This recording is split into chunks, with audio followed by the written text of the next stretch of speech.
Assalamualaikum warahmatullahi wabarakatuh. Bismillahirrahmanirrahim. Alhamdulillahi rabbil alamin. Wassalatu wassalamu ala asrafil anbiya wal mursalin habibina Muhammadin sallallahu alaihi wasallam wa ala alihi washabihi ajmain, amma ba'du. Kaum muslimin yang dirahmati Allah dimanapun Anda berada, kita tidak henti-hentinya selalu menghaturkan rasa syukur kita kehadirat Allah Subhanahu wa Ta'ala yang telah memberikan kenikmatan, kerahmatan, juga keridhaan kepada kita. Nikmat Allah, rahmat Allah yang diberikan kepada kita begitu banyak dan begitu dahsyat nilainya. Juga ridho Allah yang diberikan kepada kita sangat-sangat istimewa.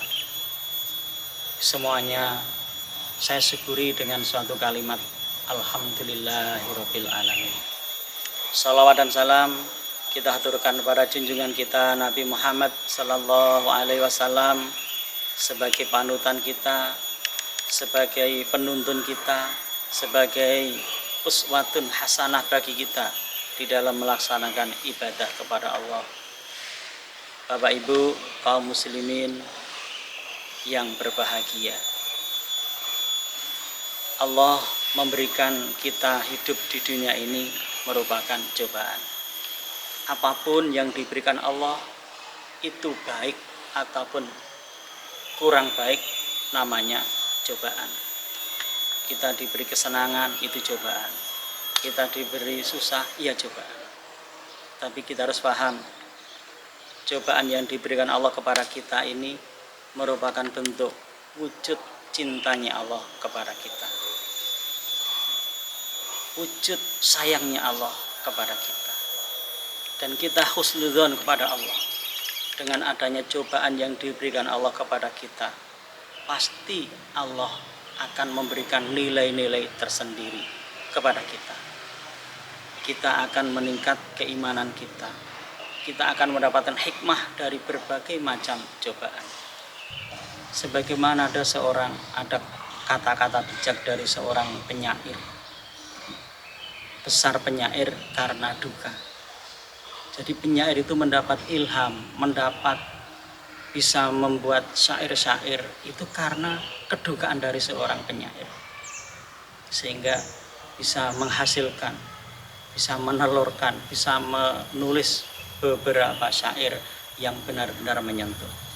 Begitu juga Allah memberikan ujian, memberikan cobaan kepada kita. Kita akan mendapatkan hikmah dari ujian atau cobaan itu. Kita akan merenung, akan meresapi apa yang telah terjadi, sehingga Allah memberikan rahmat kepada kita, kita bisa mengambil hikmahnya. Ternyata di balik cobaan itu pasti ada hikmah. Setiap kejadian itu rahasia Allah. Kita harus selalu berhusnudzon billah. Jangan sampai merasa bahwa kalau kita sudah iman Allah tidak memberi cobaan, itu jangan. Sebagaimana disebutkan di dalam surat Al-Ankabut ayat 2. Ahasiban nasu ayyutraku amanna wa hum la yuftanu. Apakah para manusia itu punya persangkaan jika sudah mengatakan iman tidak akan dicoba? Tidak akan diuji, tidak. Ujian itu akan terus ada.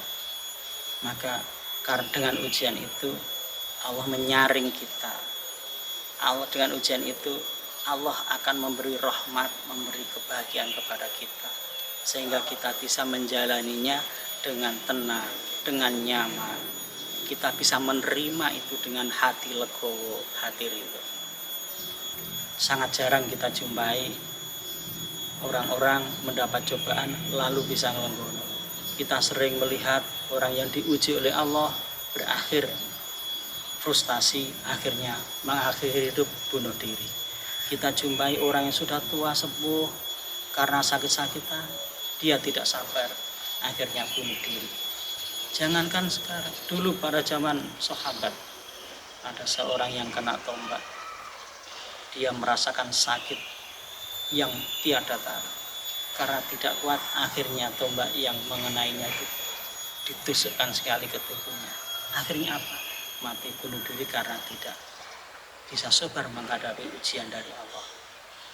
Kita harus mengambil hikmah dari semua itu. Ujian, cobaan yang diberikan Allah kepada kita pasti ada hikmahnya, pasti ada rahasia di balik itu. Yang penting kita harus husnudzon billah. Allah akan memberikan yang terbaik, Allah akan memberikan yang istimewa bagi kita jika kita mau bersabar. Demikian dari saya cukup. Apabila ada kurang lebihnya, mohon maaf. Wassalamualaikum warahmatullahi wabarakatuh.